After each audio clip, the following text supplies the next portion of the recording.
Like a heartbeat strong, circuit buzzing, this is where you belong. In a digital realm, we can do no wrong.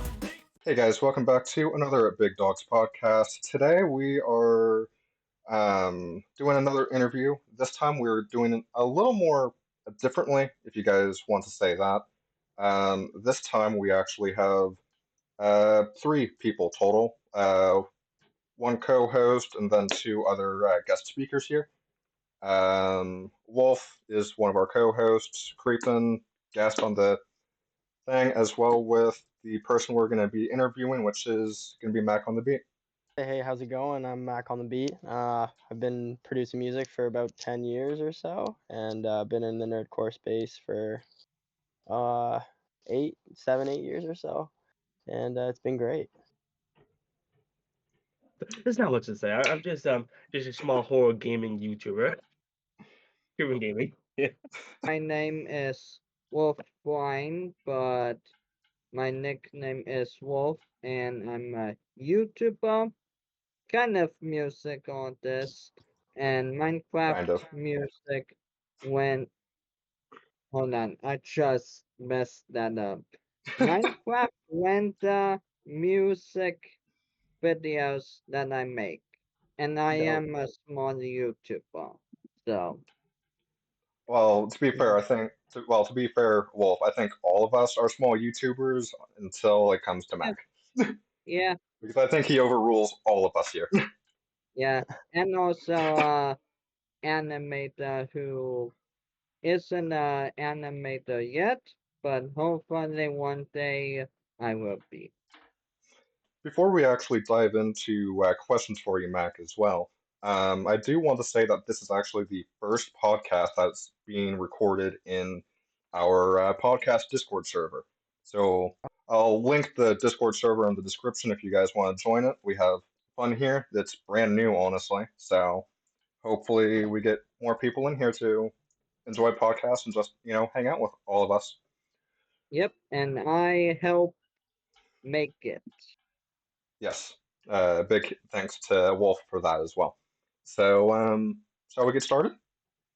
Let's do it. This actually came from a friend of mine on Twitter, I believe Funtime Frights, I believe. What is your favorite songs that you produced? Hard to pick a favorite. I mean, when it comes to my tracks with Zach, I think Bang, the one with Kevin Bennett, the one about Cowboy Bebop and Spike Spiegel, that's definitely up there for me. Definitely one of my personal favorites. Um, Cowboy Bebop just holds a very special place in my heart. So it's just nice to see that the audience enjoyed it as much as I enjoyed putting the song together. I'd also say I really, really enjoy Headshot, to be honest, the track that we have with Breton Boy. I think the energy in that track is super, super fun.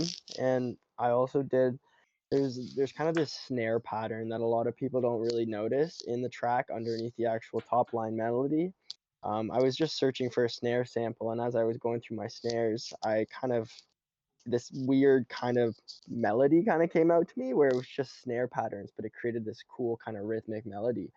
And I ended up underlying that underneath all the percussion, and it just added this really cool, almost like military drums to the background. That was really kind of it really drove the song, which a lot of people don't really realize, but it's a cool little thing that I really, really enjoy about the song. What made you want to be a producer?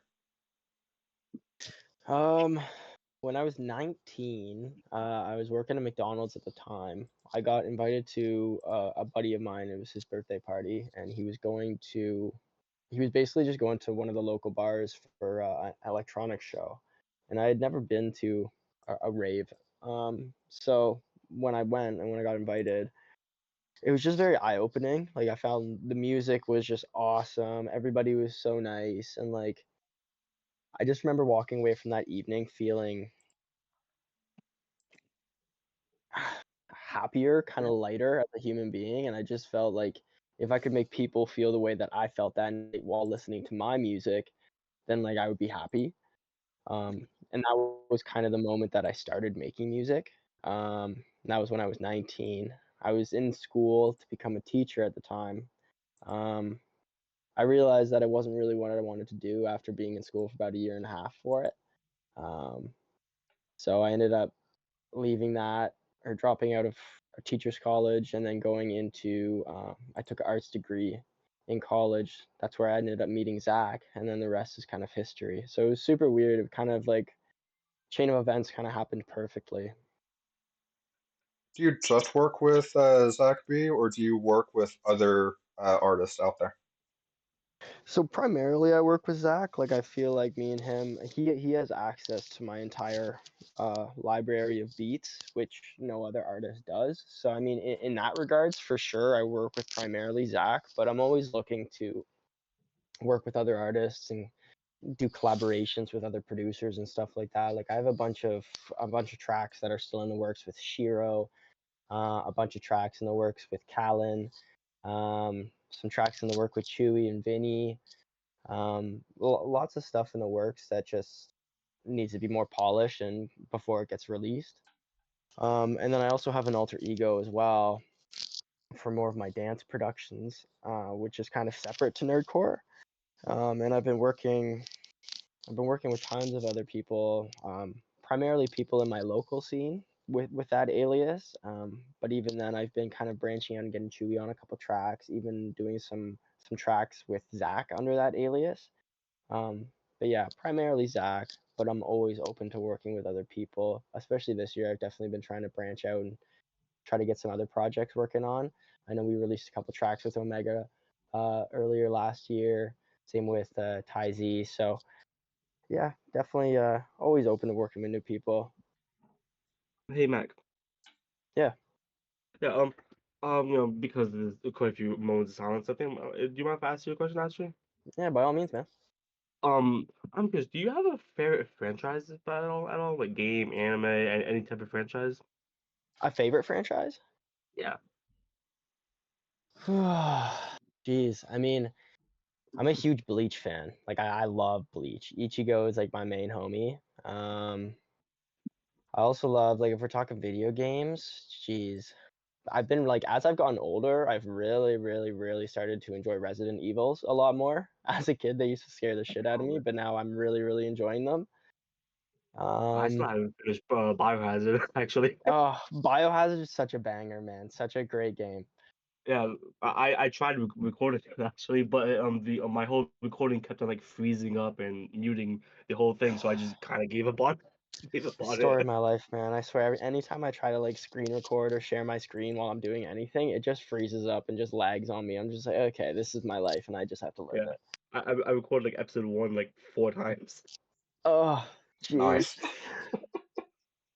But yeah, those would probably be mine. I mean, I love Cowboy Bebop too. That's probably one of my all-time favorite animes, especially if it's just like for like easy watch, easy watching. I love the soundtrack for it as well. It's just so nostalgic.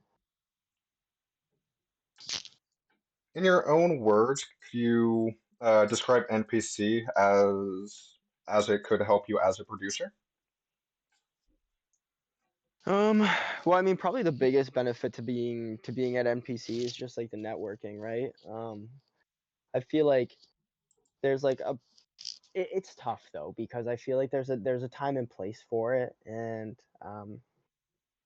everybody's there to have a good time and kind of catch up with each other and kind of celebrate what is nerdcore, right?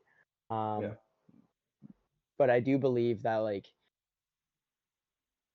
you should try to like if you're going there to network to try to advance your career, you should also respect the fact that it is like a party, and you should try to like kind of break the ice with more casual conversation and then find some way to work that into a conversation rather than say walking over and just cold calling, be like, hey, I'm a producer, I'd love to work with you, because it's a lot harder to Yeah. receive those messages in situations like that, especially when it's like so busy. And despite being so intimate, for moments like that you need extreme intimacy, you know what I mean? Like you can't be surrounded by a group of 100 people and then ask them to work on a track. The response that you're going to receive is probably not going to be like, oh yeah, for sure, let me listen to this right now, right?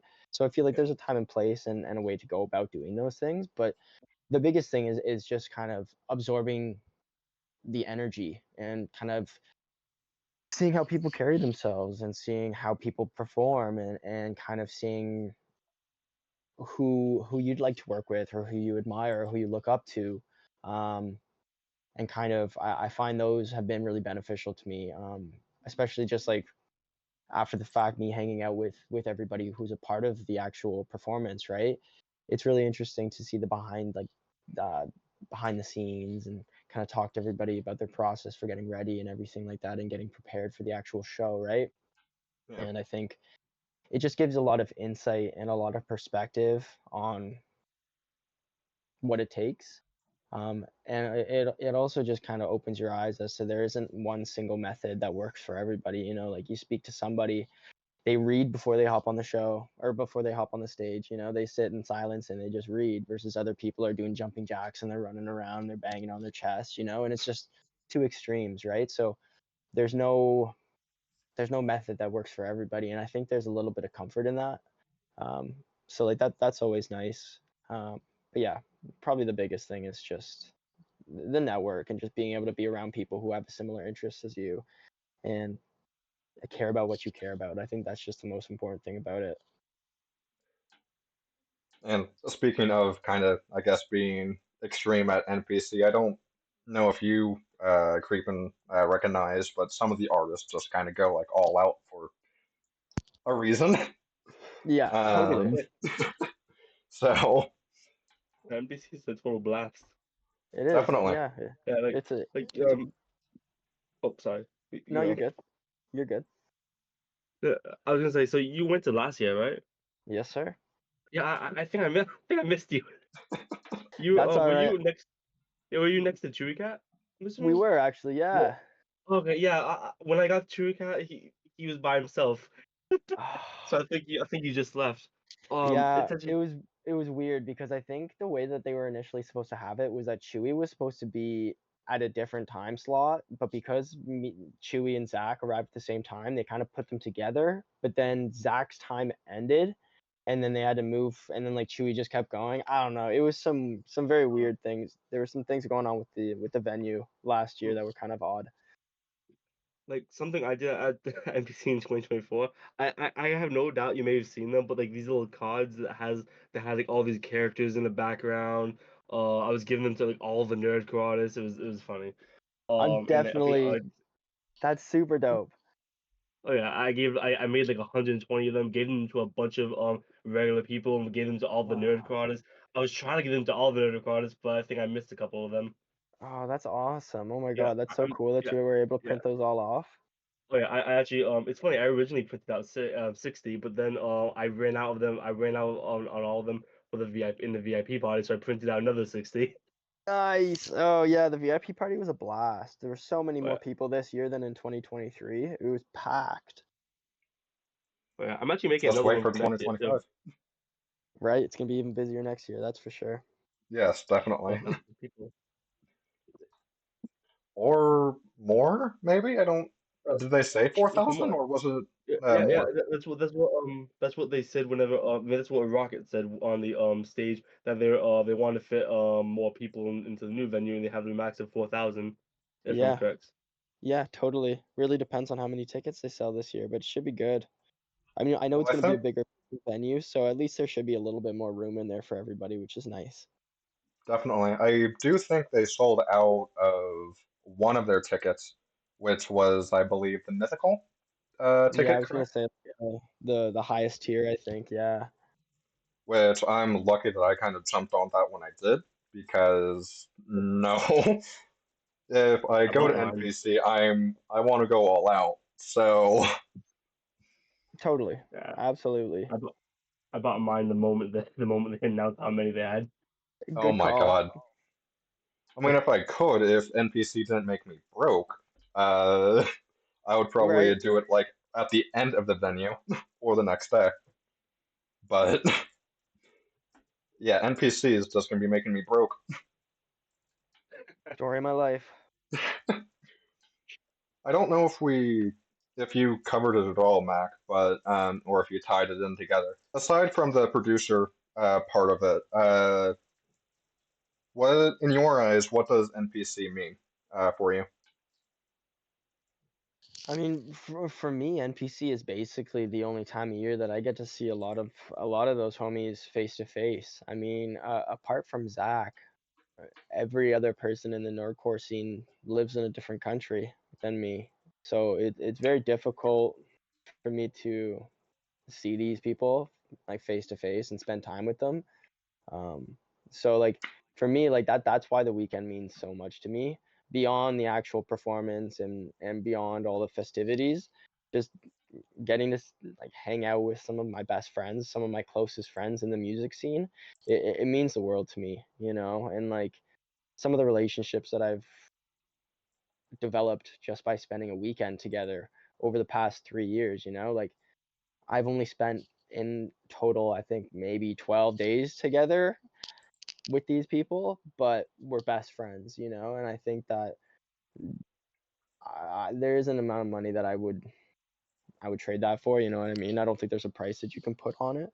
And also just being able to connect with all the fans, you know, like it's so important, just hearing people's stories and hearing how the music has helped them and touched them. And it's very, very heartwarming, you know, because it's very easy to forget kind of about how many people are listening to you when you're sitting in your apartment or sitting in your house studio and you're just making music, you know, and you're just releasing it with your friends. Um, it's just nice to hear the testimonials of people saying like, oh yeah, like I was going through some tough times and your music really helped me, and you know, like that's why I got into making music, to make people feel better, you know, to make people get through those times. And yeah, it makes it kind of all worth it, because it's not all rainbows and butterflies making music, that's that's for sure. But it definitely makes it worth it when you hear people saying how much it's helped them. Yeah, that's what it means to me. Why did you want to go down the music path on why you would want to make music and such? Feel Don't like know if we I did think we we cover touched that on this. already. Yeah, I think so. We do have a. I know you were gonna ask why I chose my stage name. Oh yeah. Is there a reason why you chose Mac on the Beat for social media names and such? Yeah, actually, so like my middle name is Mackenzie. So I decided to pull from that, and then I'm not rocking it right now because I would like to do a big logo revamp. But my initial logo was a set of lips, and they were kind of, it was biting its lip, but then on the far side you could see gold grills and it said Mac. So the whole basis of like the name and the logo was that like it was a double entendre. So like me being Mackenzie, it was like Mac on the beat, but then with the lips, it was kind of like Mac on the beat, like make love to the beat almost. So it was like this double entendre, like yeah, I'm Mac on the beat, but I'm also like Mackin' on the beat. Um, yeah, I don't know, kind of cheesy, but also kind of fire. I like it, so yeah. I mean, I will say it is All unique. you Right. Were you saying something, Creepin? Sorry. Oh no, he was saying at least he loves it, and I was saying that's all you need. That's all you need, really. 100%, Exactly. yeah, and like that's I'm the good thing, with it. right? Like if I could give any advice to an artist deciding to choose their name, just pick something that you absolutely love. So nobody can ever take that away from you. You know what I mean? Like if you pick a name that you just think is cool for the sake of thinking, you're like, "Oh yeah, like Exodus, that's so cool. That's so badass." But you don't really like it. And 3, 5, however many years later, you're gonna look at that name and be like, man, that doesn't resonate with me. I don't like that, you know? And Yeah. that's why you find a lot of these artists end up going through name changes time after time and time after again, because they just never found something that really resonated with them. And like, even if it may come out weird or kind of like goofy, if it resonates with you, there's nothing anyone can take that, like they can't take that away from you, and it actually makes the brand so much doper, even if it is really weird and people are like, whoa, like I don't really understand that, but because you love it with and like you stand behind it with everything you own, it just makes it so much doper. You know what I mean? Definitely. Yeah. This reminds me honestly. My original name online used to be Mr. Creeps, but I Great. know. I just but originally I wanted to read like creepypasta stories, but then I realized I was terrible at reading, so Totally fair. And I that's the thing. You do sometimes have to pivot, you know what I mean? And like as much as you may love it, you might realize, you know what, this might not be for me. You know, I used to have yeah. another alias on my for my dance music and like I loved it for sure. But as got older, I just kind of grew out of it and I wanted something else. And that sometimes happens too, you know what I mean? If you fall out of love with it, then like that's Oh you yeah, falling out of love with it, right? yeah. I mean, also I started to not be a big fan of people who kept calling me creeps, Mr. Creeps. Totally. I And totally then, get that. yeah, and then I didn't want to completely change my whole thing, so I just I wanted to get into gaming content, so I went creeping gaming, and creeping sounds a lot better than creeps, at Yeah, least. Very. it's one of those things where you gotta like live and learn type thing. You don't realize what's gonna come out of the name until after the fact. You're like, oh shit, I didn't see that. Hindsight 2020, right? Yeah. I was like 14, so Yeah, there you go, exactly, I, right? Okay, that makes more sense. yeah, been here 9 years. I love that. I got a Okay. few questions, not much, but I think they're good questions that you have it came up with. Maybe. Um, We'll see. Possibly. Um, let's see. When you first started doing like music and such, was there a specific artist or song that inspired you? Or did you just like one day decided to say, hey, I wanna start making some music?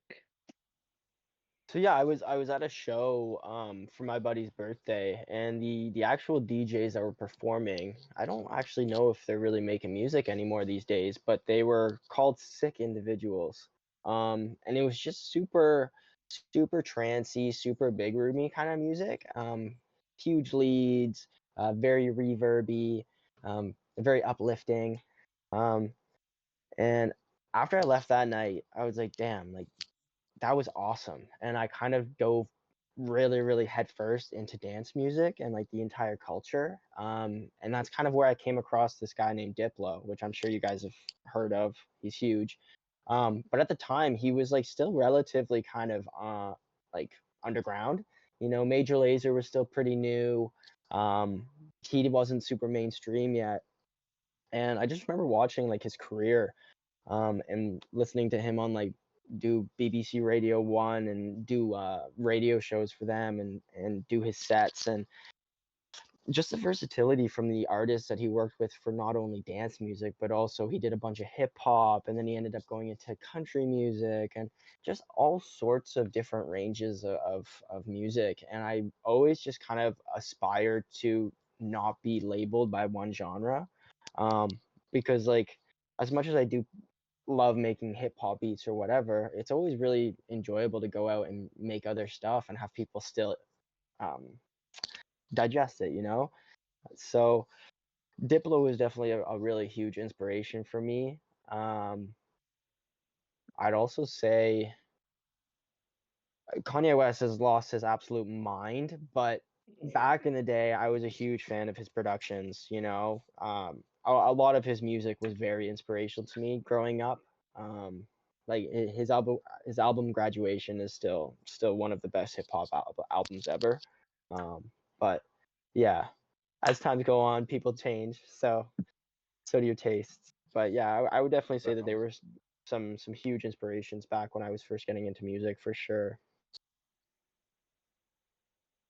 Question number two. Uh, Not sure if anyone in here has any like creative blocks with whatever, but I'm sure some people do. So how, like, if you had any creative blocks while making music, how did you deal with deal with those?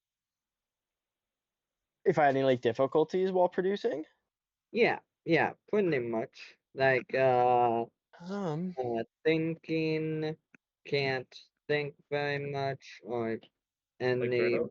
relation yeah. So type like just like create difficulty. writer's block. Yeah, Okay, yeah. So I find I mean, for me when I'm producing music, I find I have to sit down and I have to have a pretty clear idea of what I'm looking for the end goal. Otherwise, I spend way too much time kind of playing with a bunch of different ideas. Like, oh, this could be cool. I'll be like, oh, well, what if I did that? Oh, that could be cool. And I find sometimes that's great. You know, sometimes that does lead to really cool things. Um, but I find a lot of the time it just leads to like a bunch of unfinished ideas that don't really go together. So I find the best thing for me to do is when I sit down to make something is I try to have a clear goal in mind. Like, oh, do I want to make something more fast? Do I want to make something more slow and melancholy? Do I want to make something more uplifting or something more sad? And at least just give myself a starting point. And then I find if, say, I'm working on something and I find I do hit writer's block and I kind of hit a creative roadblock where I don't really know what to add next, I'll go take some time off. You know, I'll save the project, go walk the dog, maybe play an hour of video games, go run an errand, whatever I may have to do, you know, just step away from my computer for an hour or so, at least an hour, kind of give my ears a refresh. Even if I sit down and just listen to some music that's in, say, a similar genre, you know, I find that's a great way for me to get some ideas on things to do. Like I was working on a drum and bass track not too long ago and I wasn't sure what kind of additions that could make it cool. So I just went on Spotify and I started listening to a hell of a lot of drum and bass tracks that I really liked. And I was like, oh, that was really cool. Oh, that's really cool. And then once you hear all these things, you're like, oh, that's cool, awesome. I got some ideas to play around with. And then you kind of try and make those ideas your own. Um, Even if you send a track to a homie, I find that's always a great thing to do. Be like, hey, I made this, but I don't know what else to add to it. What do you think? And I find that can be a great way to get feedback and a great way to kind of push past a creative roadblock. But yeah, tons of different ways for sure. But I find the best way to do it is just to take a step back, don't bash your head against the wall, and just take 2 seconds to kind of like reset, let your brain go back to normal, and then kind of revisit it after the fact. yeah, I get that, and I think everyone else does that too when they have fun. Totally, right? It just makes sense, you know. You don't want to push yourself to the point of failure when you could take a 20, 30 minute break and come back feeling brand new. Yeah, Speaking of okay. that, actually, uh, sorry, Wolf, what? Nope, go ahead. Uh, Speaking of that, I don't. It might have been covered a little bit, and I think it happened to uh, Rocket maybe as well with Vinny, I think. But have you ever came to a point where creator burnout has happened to you at all? Totally. Um, I think I think me being like fortunately I'm a producer, so thankfully like I'm always kind of cooking up beats with I wouldn't say with a Oh, lack of pressure, but like I'm often cooking up beats without the pressure of somebody waiting on me or like without the pressure of it needing to be out. Um, I find that pressure usually falls on Zach because he's the guy who creates the idea, he creates the lyrics, and he's like, okay, cool, I have this idea for what we're gonna do. So once he kind of hits me with that idea, that's when we get the ball rolling. Um, and me and Zach saw that a couple of years ago. You know, we were releasing a song every 2 weeks. We did it for about 2 years, and it just got to a point where like he was editing his videos and doing his songs, and it just wasn't leaving us a hell of a lot of time to really focus on and making the songs as good as possible. It was great for content wise. People were obviously loving having the more content. But especially from an artistic standpoint, sometimes you feel as if you're just stuck in this motion. You're just like, okay, cool, I just got to get the next one out, just got to get the next one out, just got to get the next one out. And that kind of sucks a lot of the fun out of it. And I think that's what kind of Rocket was mentioning in his video the other day. And yeah, wholeheartedly, I think I think every artist has gone through burnout at some point in their life, especially once they engaged or once they had an engaged audience, right? Because people obviously want more, you know. So I think that is just a normal phase of being an artist, and you just have to figure out how to tackle it for yourself because it's different for everybody, you know. What's going to work for somebody to handle or to cope with burnout isn't going to work for another person. So I think it's just figuring out kind of what makes you happy and what gives you energy to go back and tackle what you have to do. Definitely. Yeah. I guess this leads to this. I mean, you might have covered it, but I don't know off the top of my head. Is there a reason why you changed the profile picture to what we have now instead of what we had in the past? Uh, yeah, biggest thing would probably just be kind of corny, but I, I I I like crypto. A lot of people dislike crypto, but it's given me. I mean, there's things I really don't like about it as well.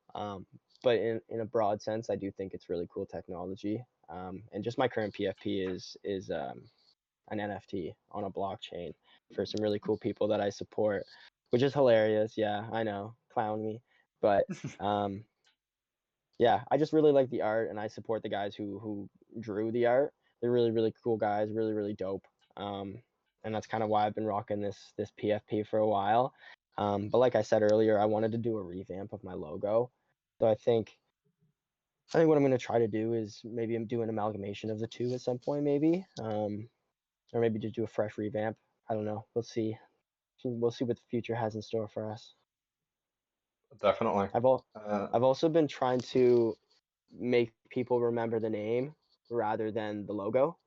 And I feel like people are like people are very stuck on images, and I basically wanted my name to be the image that people remembered. You know, I wanted them to remember Mac on the Beat rather than lips or some sort of logo. And I know that that might not be the best point of attack, but I don't know. I feel like that it holds a weight having a name. You know what I mean? Like people know Avicii for Avicii. They don't really know his logo Avicii. You know what I mean? Yeah.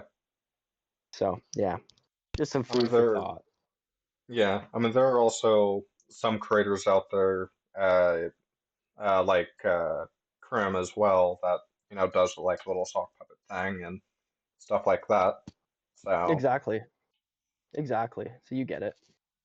definitely, I mean, you kind of want to be unique in your own way. So Totally. And I think that's what really separates people, you know. It's especially in nerdcore with it being such a tight knit community and like people being so up to date with what everybody else is doing. I find it's very easy to get caught up in trying to say make what's going crazy right now. You know what I mean? Like I love the rock music that's been coming out. Like Fable's been killing it, Divide's been killing it. All these guys have been killing it. And I would love to make rock music, but it's just not up my alley. Every time I try to make something like that, I'm like, oh, it doesn't sound even close to what they're making. And you know, and I think it's just important to stick to your lane and stick to what makes you unique and kind of and thrive in that lane because that's what's gonna help everybody thrive, right? Is if you're not trying to eat at everybody's pie, but you're all kind of building each other up by creating this diverse, powerful super house of nerdcore music. no, definitely. But yeah, yeah. Talking about that or kind of dipping into that a little bit, is there specifically kind of a reason why you are kind of going into like crypto and kind of that kind of thing, or Oh well, I got back into crypto back in 2021. I saw some opportunities to potentially make some money. And that was kind of my initial reason to get into it. Also had a lot of friends who were investing in it who were like, yeah, just put a little bit of money in and see what happens. And it kind of started off as that thing, and just over the past 4 years, I guess, yeah, 4 years or so, I've just found kind of a community online um, that have a similar passion for it, which I never really found in real life. I had a couple buddies, but I don't work with them anymore, so we don't keep up with each other as often. Um, but yeah, I mean, life's tough, man. I think that was the biggest thing. Was I was just like, bro, I didn't have enough money to get by, so I was just trying to find a way to make some extra bucks. And I think that was the biggest draw for me. And honestly, it has provided me a lot of opportunities, which I'm very grateful for. Like, I'm by no means a rich guy at all, but it's helped me pay the bill, which has been super super helpful. And I'm very grateful for it for that reason. Definitely. And while you were actually just talking about that, I just kind of took a little bit of a look at my stuff as well. And the market is going way down at this rate. So Yeah, that's yeah. not that's not good. Well, that's the thing. 2025 has been a very turbulent year. I mean, with all the uncertainties in the global economy, crypto being pretty much a luxury investment, it's usually the first one that gets hit pretty hard. So I think that's also something that I'm very grateful for from it, is that it's kind of taught me risk tolerance. And I wouldn't say that I'm a gambler by any means necessary, but I think it's taught me to live with my decisions. Like, if I put some money into here and it didn't work out exactly how I was hoping to, I had to live with that decision. And I think that has taught me some mental lessons that I don't think I would have learned as fast elsewhere. So I'm grateful in that sense as well. Definitely. And that's probably why you shouldn't put like all your eggs in like one basket either. So, Exactly. Exactly. I mean, that's why I have, some like in crypto and like more, I have more in stocks than anything else, but that's just kind of how I rolled with some of these things. So, It's true. And I mean, you're like 90% of people. Most people have majority of their investments in stocks because it's less volatile, you know what I mean? And you don't have yeah, to check it as often. I mean, 2025 has been a whole separate ball game, but typically it's not terribly volatile. So definitely the better way to go if you're just looking for some nice return, for sure. oh, definitely. Hey Mac, can I ask you a quick question, since knowing your opinions on like NFTs and Bitcoin? Hmm. I've had so many arguments with my friends about this one. Do you have any specific opinions on the building franchise Candyland? If you've heard of it? Candyland. Is it on blockchain? Not exactly. They have like a whole Twitter, and like the most it's kind of like Five Nights at Freddy's but in NFT form, and they're also making a game with the characters, a little series and all that, and it gets so much hate on it because of the fact that the characters, like the animatronics, are built from NFTs originally.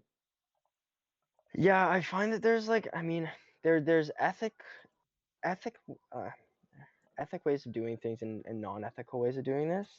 I see what you mean. Yes, I actually have. Wow, this is an old project. Yeah, I do Yeah, remember this. yeah. They actually just Holy, released an episode one, and the first like short episode for like they're starting a show as well now. wow, yeah, Like, and they wow, have a Steam page and everything. that's a throwback. Holy cow, yeah, I do remember that. Yeah, like that's the thing. There's been so much talk about like the problem with any tech.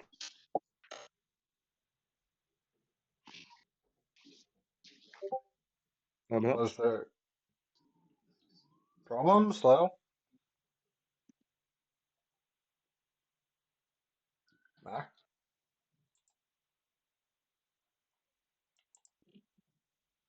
You know what I mean? Um, and I mean, Um, Uh, we sorry didn't to hear Yeah, sorry anything to you butt said. in here, but I I believe you cut out. Yep, yep. When you were mentioning ethical ways, you cut out there. can you guys hear me now? Yeah. Yes, we can. Super weird. I think my headphone popped out. But yeah, Yeah. I was just saying that there's definitely ethical ways of doing things and non-ethical ways of doing things, and just whenever there's like cool technology in the world, there's always so many people doing awesome things with it, and equally as many people doing not so awesome things with it.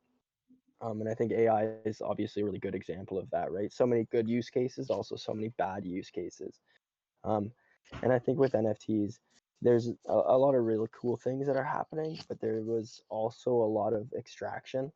Just a lot of people taking advantage of the fact that it was a hot commodity and being like, okay, cool, I'm just gonna throw some shit out there, see what sells, and then not do anything with it and hope that nobody calls me out on it. And unfortunately, there was a lot of really bad actors in the space. Um, so yeah, it definitely kind of it I don't know, bittersweet. You know, I mean, in my opinion, I find Yeah. some of these projects they definitely leave a bittersweet taste in your mouth because you're just like, oh, like that could have been really cool, but then the way that you went about it was just not cool. You know what I mean? Um, Yeah. yeah. But yeah, I So, mean that one specifically, I didn't have too much of a take on, but I do remember it. It rings a bell, that's for sure. I mean, like I always thought it was like really cool. Like the characters were cool. I actually drew a few pictures of the characters a while back. Sketched it, and they even have their own Discord server. But my friends always argued with me about how I shouldn't even be saying it's cool because the characters are NFTs and all that. But it's just like you But I can't mean, like complain. It's kind of cool though. but that's the Like thing, I get right? it. And So I mean, like you can't really. Wow, yeah, 1.61. Wow, they're really cooking, eh? Holy cow! Yeah, good for them. nice. But yeah, I mean, it's one of those things where a lot of the backlash for NFTs came from just like I said, the bad actors in the space who were taking advantage of digital artists and kind of.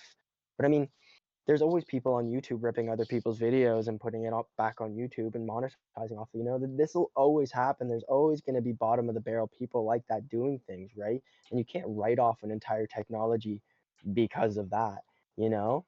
And like yeah, you said, these are super cool. I'm watching this video right now, and it looks awesome. You know what I mean? So I it's like know. you can't take that away from them simply because they utilized a technology that was in front of them. You know what I mean? And I Mhm. honestly, I'm sure that the money they garnished from the NFTs allowed them to develop what they actually wanted to develop. And I think a lot of people in the space have kind of used NFTs and crypto as a stepping stone to kind of fund their actual passions. And I don't think there's anything wrong with that. So yeah, it's definitely a very controversial topic for sure. Thankfully, it's kind of become a little bit more mellow over the course of the years as things have gone on. But yeah, it was very, very controversial for sure.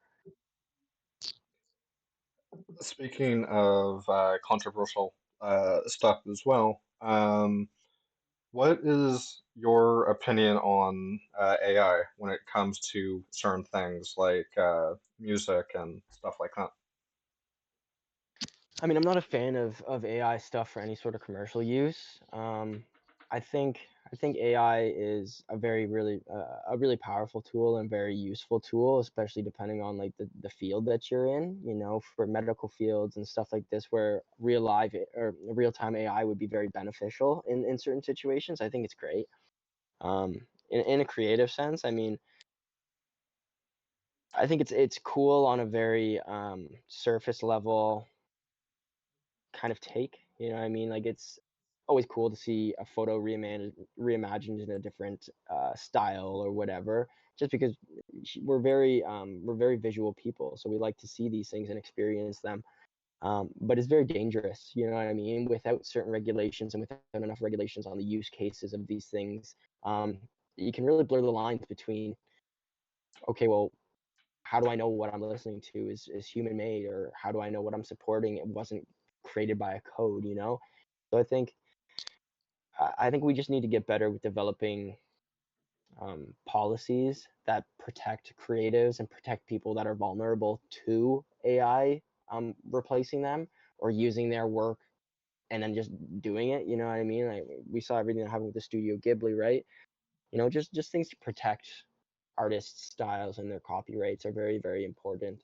And I think we'll see that being tested quite a lot with AI for sure. Yeah, and I actually bring that up because I seen a few content creators, I believe maybe Rocket or I think maybe Game Boy Jones, I'm not sure, posted a tweet about it or something. Hmm. So, and Yeah, then it's definitely a very controversial topic. You know what I mean? And like, I don't think there's anything wrong with you throwing some photos through fucking AI and keeping them for yourself. You know what I mean? I don't think there's any wrong with that. The technology is there. You can't expect people not to use it. But it's when companies, big brands that can afford to pay people to do these things, start using it. That's what's really disgusting to me. You know what I mean? Like some people don't have enough money to afford some things. So they work with what they have and they make edits and they try to do things. And I get it. You're just trying to use the tools that you currently have. And still some people say that they look down upon that as well, and teach their own by all means. Um, but it's when people have the funds to pay the people to do things like this, you know, big companies like Doritos and so on and so forth, hopping on these AI trends just for some engagement online. It's not a great look, in my opinion. definitely. Um, and I'm pretty sure this wasn't made by AI, but I've been in like a couple streams of like Crims and a few others. With one song that dropped on Longest Solo Ever's channel, Jackie's Box, for Hmm. say. Don't know if either of you two heard it, but Hmm. I also don't know if you heard it, Mac, but it I don't know if that's just kind of making fun of that necessarily, or if like AI made something like that, you know? I think that's also the dangerous thing about AI is that everybody is running around pointing, oh, you used AI for this, you used AI for this, and it's incredibly insulting, especially when people didn't use AI. And I think we just need to be very careful about when we point fingers at people because in the grand scheme of things, does it really matter? You know, you could just walk away and not support it. I've just seen a lot of people, a lot of artists who didn't use AI end up kind of not continuing with their artwork because of people AI shaming them, even though they didn't use AI. And it's just sad to see, you know what I mean? I think we just have to be conscious of the repercussions of these things as well. With it being such a new technology, we just have a lot to learn, you know, just a long way to go. Oh, definitely. And I'm not one to point fingers as well, but if there is like hard evidence against said person, you kind of have to do your own research and kind of come up with, your own, I guess, answer in a way. Exactly. So if you can't prove that, hey, I'm just throwing an artist out there like Rocket, for example, if he used AI for something, do your own research, figure out if it's AI or not, and then try and either confront him or just leave it alone, just in general. For sure. I mean, the best way to do it would be to reach out personally and just be like, "Hey, did you use AI in this?" I mean, Yeah, in the grand scheme of things, certain artists hold themselves to a certain regard, right? Like, I would never use AI to produce a beat. That also, like, why would I make a beat with AI? Like, I like making beats, you know what I mean? And I feel like a lot of creatives feel that exact same way. So I feel like this kind of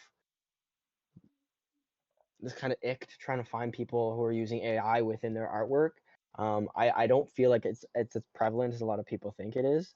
Um, just simply because like people love making art for the sake of making art. You know what I mean? So yeah. Um, let's see.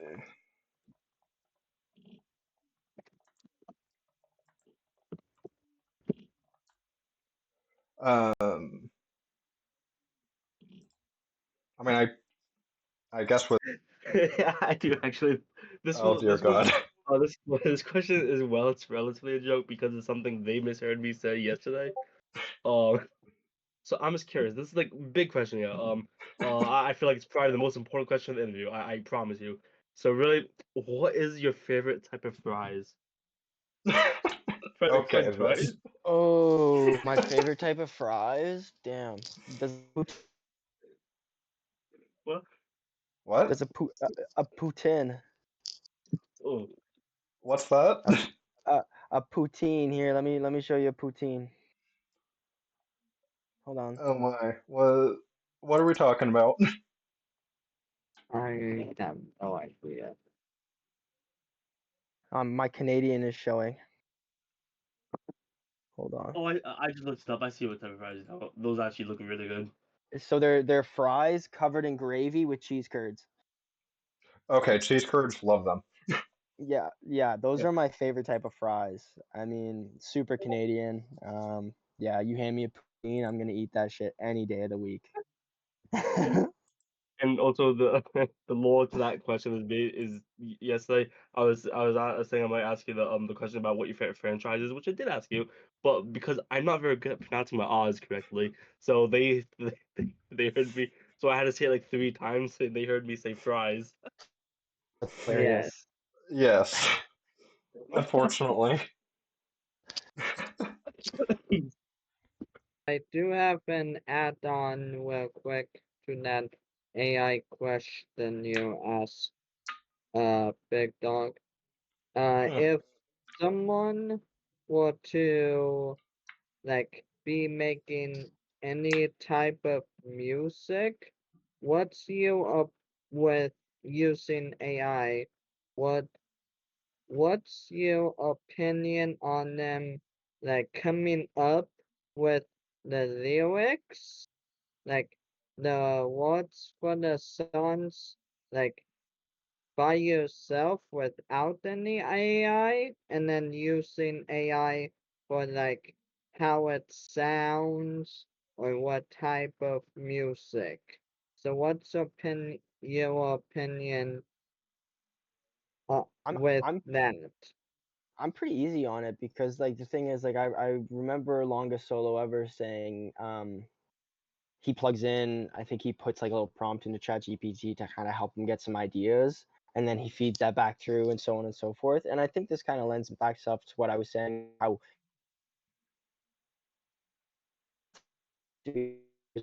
use as crutch. I mean, there's a difference between saying, "Hey, I'm writing a song about Naruto. Write me a song about Naruto in a rap style," and then just rapping that. That's that sucks because there's no. I hate to barge in here again, but you're kind of cutting in and out again, Mac. Cutting. Yeah. Am I cutting in and out? Am I good now? Yep. Okay, cool. Sorry about that. These headphones need to go. But yeah, longest solo ever. I know he uses that as a tool and he plugs in some words he's looking for. Versus say if I was just to go into ChatGPT and be like, hey, I'm writing a song about Naruto. Write me a rap song about Naruto, and then I just rapped that. That's not super creative because you're just using with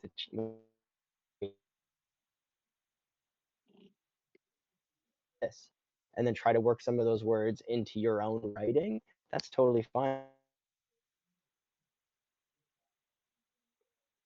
Yeah, okay. It's How I happening again. It's happening again, Mac. Yeah, those headphones have to go. Yeah, those headphones have to go. Yeah. are we good? Yes. All right. For Yes, for now. now. But yeah, just like as long as you use it as a tool and you don't use it as a crutch, I think that's the biggest thing, you know.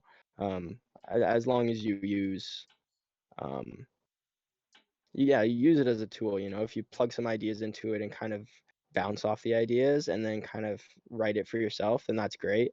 But as long as you're not using it to write your entire song, then yeah, I mean that's kind of ridiculous.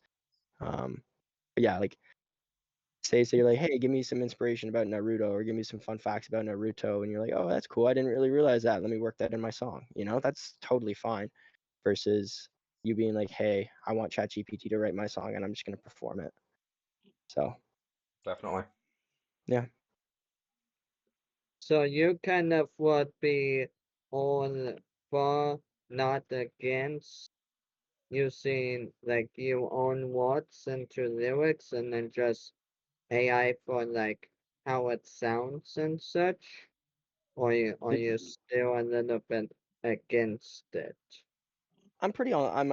I'm pretty on the fence. It really depends on to what extent you use it. You know what I mean? Like as long as you write your song and then say you feed it in to get some more cadence or whatever, that's fine. But I wouldn't rely on it to write your entire song.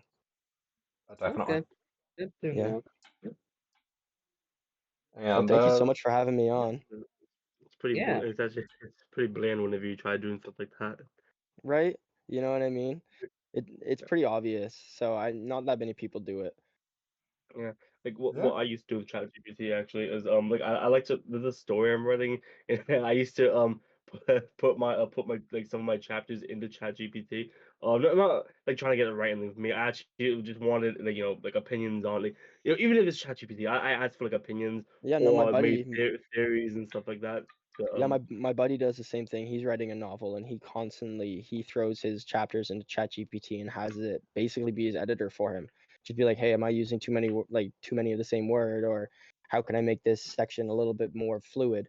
And I think that's great because it's a tool, right? I mean, it's no hmm, different than running that off of somebody else, you know? So, yeah, I think it's great in that sense, for sure. although definitely. it actually made me kind of wonder if some of my stuff was a little too obvious because the ChatGPT kind of just guessed my entire plot line. Nice. Classic. Well, I guess that's everything. So yeah, Well, thank you so much for having me here. It was really enjoyable. I'm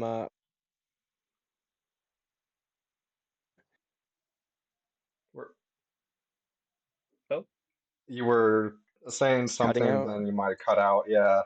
Always, yeah, man. These headphones need to go. But yeah, I hopefully I was able to answer all your questions to your satisfaction. Oh, all good. yep, Um, there were definitely more questions that we had written down, but I guess that's the journey of this. So yeah. yeah. We'll have to save it for part two. Or is there going to be a part two to this? Thank you guys for being on this podcast with me, and we'll hopefully see you guys in another episode at some point, maybe, if you guys want to do that. Absolutely. hopefully. Yeah. Would love it. No, I think I'm just gonna like take over your guys' podcast. Well, unfortunately, I think Wolf and, well, at least Wolf and I kind of have no choice. I mean, Creepin does have a choice, but I kind of have to stick with Wolf with this. So, And Wolf, you're stuck with me. I have a choice. I just choose to do this with my friend Big Dog as a co-host. I love it. Either that or you're forced to. Anyway, Nah, nah, nah, nah, nah, nah, Yeah. nah. This is a tell that Um, was dog. Wolf, blink twice if you need help. oh my God. Anyway, well, it was a great time having Mac on this one, and at some point, we do have a podcast coming out or coming up with Longest Tale Ever. So if you guys want to stay tuned Yeah, for that, that would be great. And yeah, I will see you guys in the next podcast.